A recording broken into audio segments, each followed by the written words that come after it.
Now we'll talk about a particular kind of problem that combines integer properties thinking with algebraic thinking about consecutive integers. So the word consecutive means in a row or one following the other.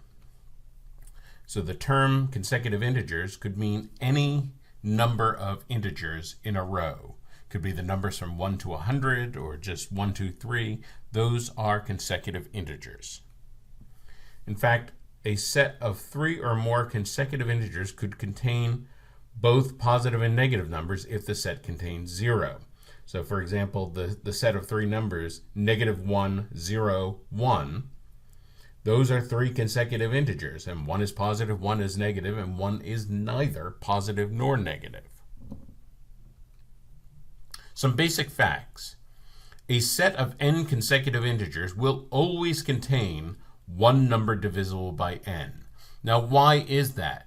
Well, if you think about it, say the multiples of 17. Well, every 17 numbers, you get to another multiple of 17. The multiples of 17 have to be spaced 17 apart. And so if you think of the numbers as kind of wallpaper, every 17 spaces you go ahead, you're going to come to another multiple of 17. So if I just take a random swath of 17 numbers, somewhere in there, there's going to have to be a multiple of 17.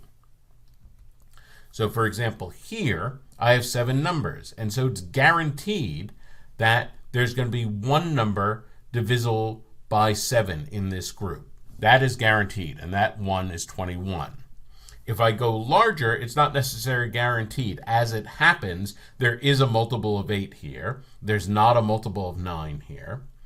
If we go lower than 7, we're guaranteed that we will have at least one. So if we go down to 6, we have one multiple of 6, 24. We got lucky. We actually got 2 multiples of 5. We didn't have to get 2 multiples of 5, but we got 2 multiples of 5, 20 and 25, and then as you go down smaller and smaller, you'll get more and more multiples.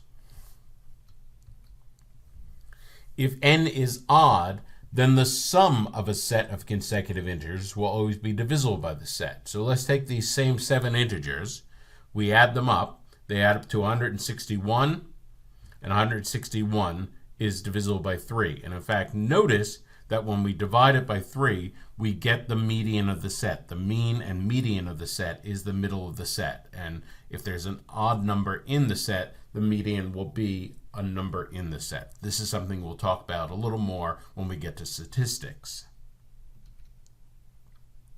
In a set of 3 consecutive integers, you could have 2 evens and 1 odd, or 2 odds and 1 evens, depending on whether you start. In a set of 4 consecutive integers, you must have 2 evens and 2 odds. So in a set of 3, we start at 20, we have 2 evens and 1 odd, but if we start at 21, we get 2 odds and 1 even. Sets of 4, notice that we have to get 2 evens, 2 odds, and notice because it's a set of 4, at least one of them has to be divisible by 4. So in the first set, 20 is divisible by 4. In the second set, 24 is divisible by 4. Because it's a set of 4, at least one number has to be divisible by 4. Now here's where it really gets interesting, the algebraic representations of consecutive integers.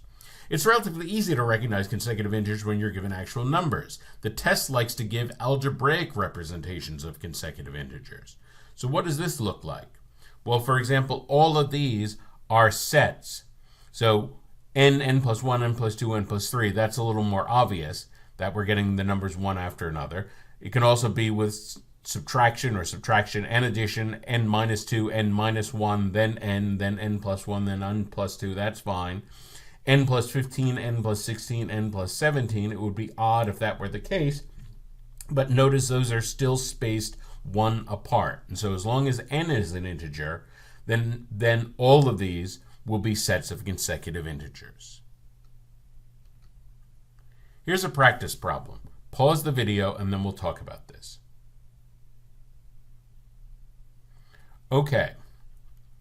We're told that n is an integer greater than 50. So in other words, it's not going to be convenient or easy to plug in numbers for this. So we have to be a little more clever. Well, notice that this expression is an expression that can be factored. And so we can factor out the n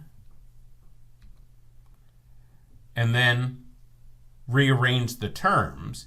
Notice that n plus 1 is 1 more than n. N minus 1 is 1 less than n. N minus 2 was 1 less than that. So what we have here is 4 consecutive integers, a product of 4 consecutive integers. Well, what do we know about 4 consecutive integers? We know that 2 of the numbers are even, 2 of the numbers are odd, so there must be a multiple of 4 and then another even number. Well, if we multiply a multiple of 4 by an even number, we're going to get something divisible by 8. So it's definitely divisible by 8.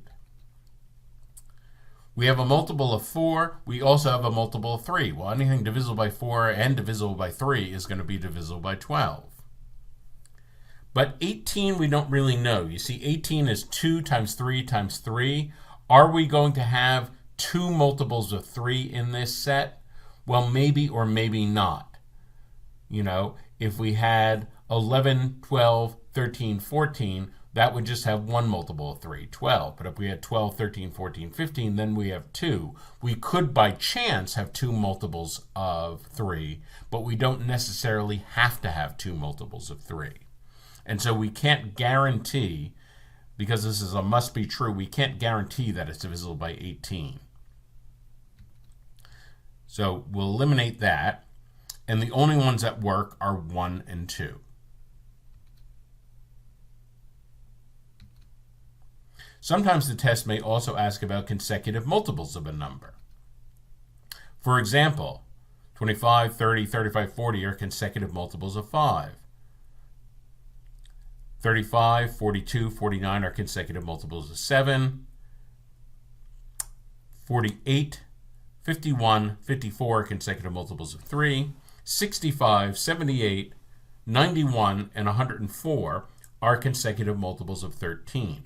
So you're not necessarily asked to recognize multiples from sets of numbers that are given, but you'll be asked about a set of consecutive multiples.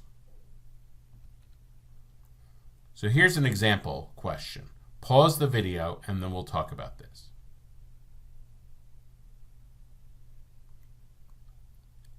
So 135 is the lowest number in a set of 41 consecutive multiples of 5.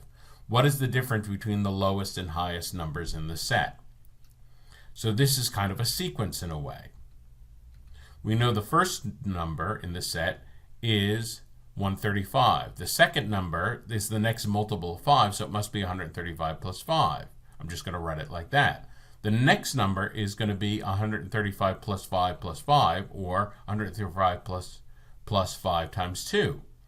And then 135 plus 5 times 3. So we see a pattern developing here. So the nth term is going to be 135 plus 5 times n minus 1. Notice that the factor by which we're multiplying here is always 1 less than the number of the term. And so that's why the nth term is 135 times n minus times 5 minus 1.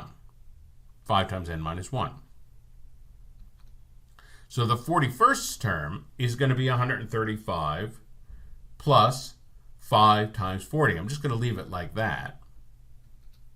Well, the first term is 135.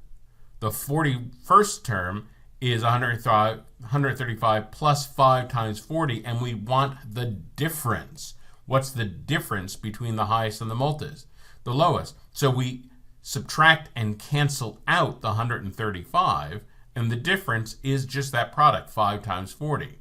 Well, 5 times 4 is 20. 5 times 40 is 200. And so we choose answer choice B. In summary, we talked about consecutive integers, some of the examples and the basic rules, and those are very handy number facts to keep in mind about consecutive integers. We talked about the algebraic representation of consecutive integers, recognizing the pattern, and then applying the basic rules from consecutive integers. And finally, we talked about consecutive multiples of a number.